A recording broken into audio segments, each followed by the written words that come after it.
G'day, this is Captainoob and this is a GIAT FAMAS. This weapon in real life is of French design and it comes to you in Fallout 4 in the form of a standalone customizable weapon with custom sounds and animations and really good meshes and textures. Look at that, very slick finish there. It's of higher quality than most of the vanilla weapons in the game. Look at the difference there. Really good stuff, and I've got the 2K textures on as well, so you know you can make this thing look better if you want to use up a couple of more megabytes of your hard drive space to get that going. But yeah, it looks pretty cool. And I did bring an assault rifle here just so we can compare the stats, because they might look the same, but the FAMAS does actually edge this out slightly. It's got a slightly higher rate of fire. And now my only experience with this weapon is from Battlefield, and I remember that one being, this is basically a close quarters, just a shredding machine. It spit 5.56s quicker than an AEK, I think. 1,000 rounds a minute or something crazy like that. But as you can tell, it's got a slightly better range and fire rate than the regular assault rifle. So yeah, we're gonna get a higher DPS platform, which is nice, because if it's inferior to a weapon that's in the vanilla game, well, it feels bad, man. It doesn't feel good to use, because we could get, you know, better performance out of stuff that's already in the game, and we're kind of wasting our time. At least if you're going for performance, you know, it makes sense if you really like a weapon, even though it doesn't perform properly. Anyways, I'm getting off topic. As you can tell, you can have this one in the, I guess the stand form and this form. Yeah, you can make it look like that. I like the look of that better, because it reminds me of the one that was in Battlefield 3. And also, look at that rate of fire, 525.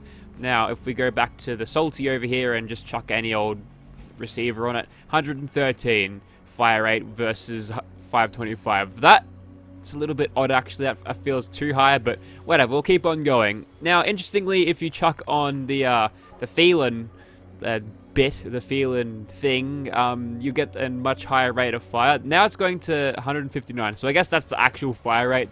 Just a little bit of a bug in the weapon card there.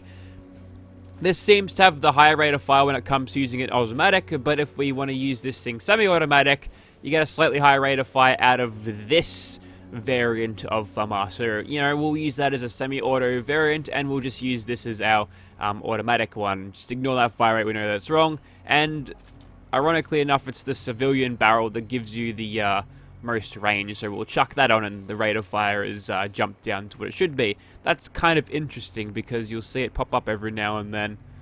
Anyways, moving on from that, we've got different stocks. You can have it with that cool grip there. If I remember correctly, the Battlefield ones had that little guard there, and okay, they both have trigger guards, but this one feels like it's covering your knuckles and everything as well, so that's probably better. I'm not really sure how the ergonomics would work, because look, I'll never fire these things in real life. You could also get recoil compensating versions of them, marksman's in a full stock. So, you know, it's just better recoil control if you can't handle it. The recoil's not too bad on this weapon, but, you know, if you want to get a little bit of help, then sure, go ahead. You can chuck a bag on the side or a GPS. Not really describing as doing much, so I guess it's just greebling, so we'll move on from that. And you can change the magazine to quick eject, P-mags with 40 magazines.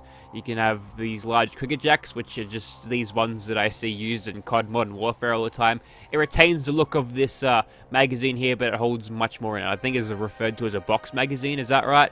Anyways, so you can chuck on some slats on this, including some reflex sights. There's some airy text here, nice holographics, and you can go all the way up to 4.5 times scope. Most of this stuff is very short range stuff though, so we'll chuck on the airy tech for this, and we can chuck a suppressor on the muzzle, which I'm definitely going to do because they are good like that.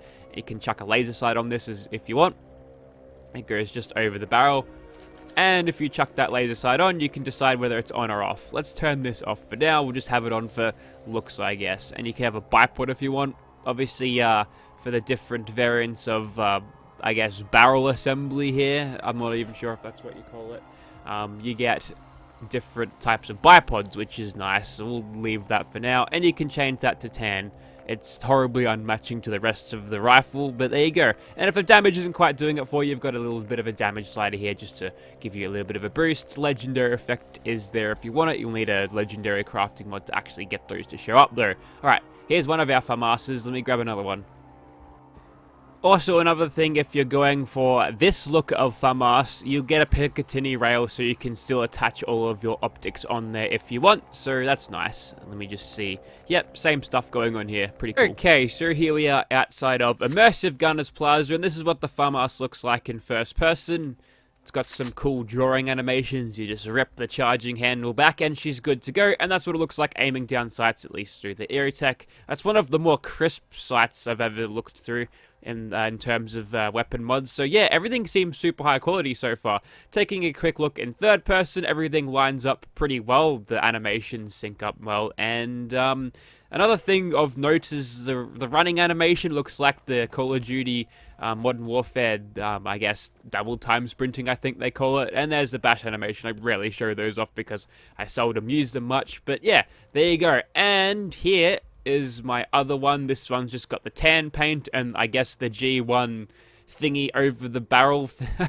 I don't know what to call it. But yeah, it's got the 4.5 times scope, which works like a see-through scope. So if you find that's a little bit too much, just go to third person and aim down sights. It's like you're looking through a reflex sight. Both of these are suppressed. If these things overperform, I'll take the suppressor off. But I'm playing on big boy, very hard difficulty, so I think it'll be a little bit more of a challenge. Now, with this thing's massively high rate of fire and the giant magazine we've got in this, I feel like we'll have a easy time taking out these gunners, especially when we're smashing sneak criticals. But we're in danger now, so we better find ourselves some cover, pop a quick reload, and then we'll go ahead and just hose these guys down full auto. Why not, eh?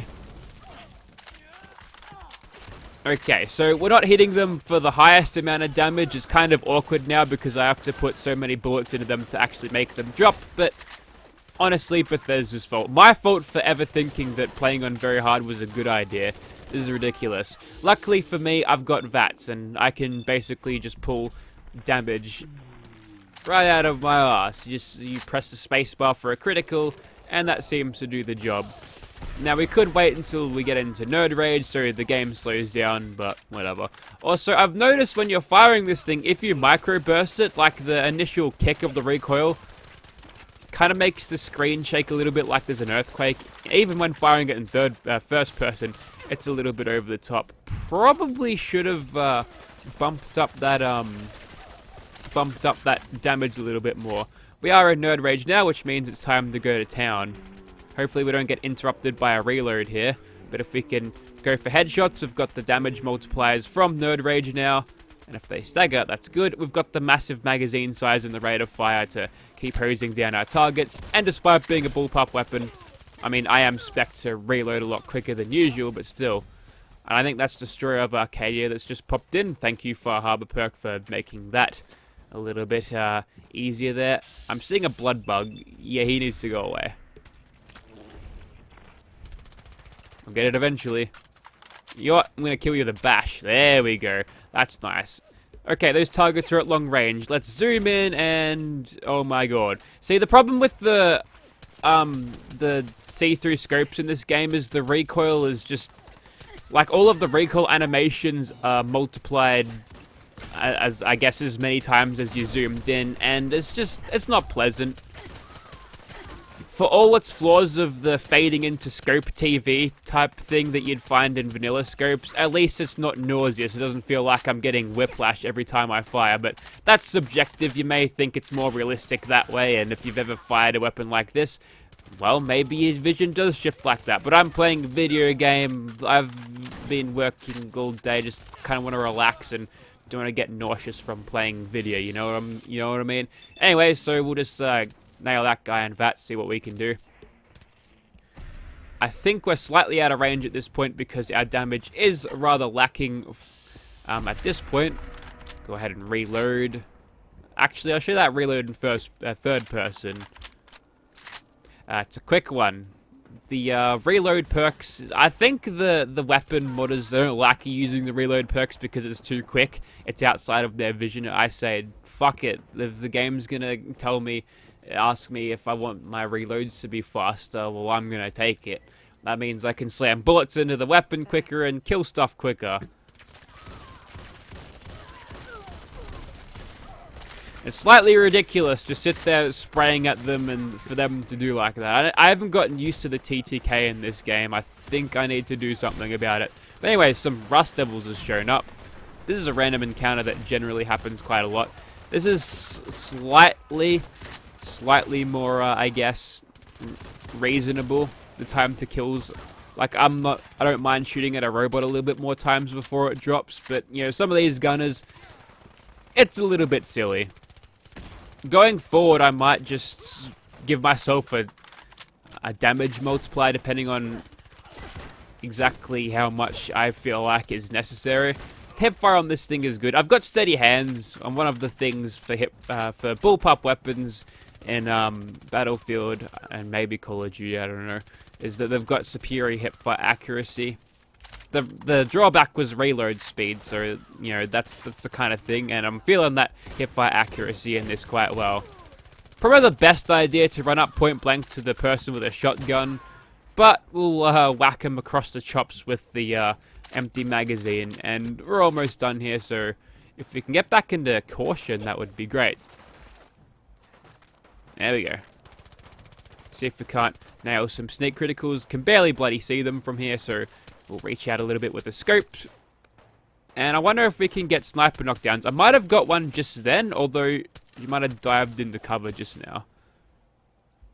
That's definitely the easy way of doing it, just staying back and caution and just killing them like that. But yeah, we're almost done here. I don't know. I'm thinking I need to increase the damage a little bit, or just rather just cheese everything with sneak all the time to make it, you know, feel like it's doing a lot better damage. But yeah, I don't know. Sometimes the balancing in these games gets ridiculous. Like, for instance, Skyrim Master Difficulty, everything's so goddamn tanky. It's not a very interesting approach to difficulty, making you take more damage and enemies take less, but Bethesda have done it many times over, and well, yeah. I think if enemies do more damage to you and your damage stays the same, it's just so it doesn't affect the balancing all that much. I feel like that is the superior approach here, but you know, we can live and learn that we can hope that Bethesda can figure that out soon enough. Okay, I don't fire this thing unsuppressed, so this is what it sounds like.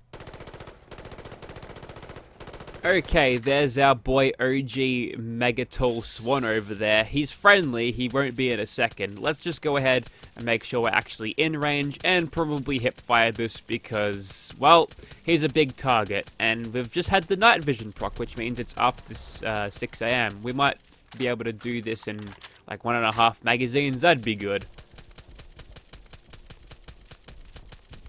Almost there. He's doing his little Skyrim shuffle thing, but he's playing the wrong game first of all. And luckily I managed to kill him before he figured out that ghoul was there. What do you drop me? Resilient Western Revolver. Yeah, no thanks. And yeah, we're pretty much done here. Pretty good performance, obviously with those 4.4 times multipliers. You can take out anything easily. So, you know, anything vanilla game, you've got yourself pretty much handled because nothing's going to stand up to that. Let's move on. Okay, now that we've established it with sneak attack criticals, the, I guess the rifleman variant can absolutely shred. I want to see if I can do this a little bit with the automatic variant, and since this thing fires so goddamn fast, I feel like we'll be able to take this giant ghoul out very easily, provided we can maybe get him into a stagger, so we'll see how we go. He's very easily staggerable, which is nice, and we'll make sure it doesn't get too much closer. There we go. Yeah, it's incredibly powerful when it comes to using this thing as stealth, which, you know, most automatic weapons are in this game, but this one especially, since you've got this massive mag on it, and then you've got the rate of fire to, you know, back it up, and give me a powered leather arm. Yeah, okay, I'd actually, I don't mind powered in Fallout 4, actually. AP regen is good. So there you have it. That was the FAMAS, just a quick look at a showcase, if you will, of its potential, some of its customization, and my general thoughts and feelings of it. If you'd like to see this weapon in your game, download links will be in the description. And getting it is kind of easy because it's part of these newer weapon mods that'll give you a couple of menus to go through before you actually start playing. Like when you install it the next time you load in the game, it'll give you options whether to put it into legendary spawns, vendors, the leveled lists. It's all scripted and injected too, so it's all very elegant. So, you know, finding this thing shouldn't be too hard if you do install this mod. It's pretty self-explanatory, so don't you ask me where I find this thing because, well, I use console commands for one, but still, it's definitely worth checking out if you're into FAMAS's IRL or if you're a French person. You can't paint it white though, so that's a shame. Sorry I had to do it, it's a French thing. Thank you very much for watching, guys.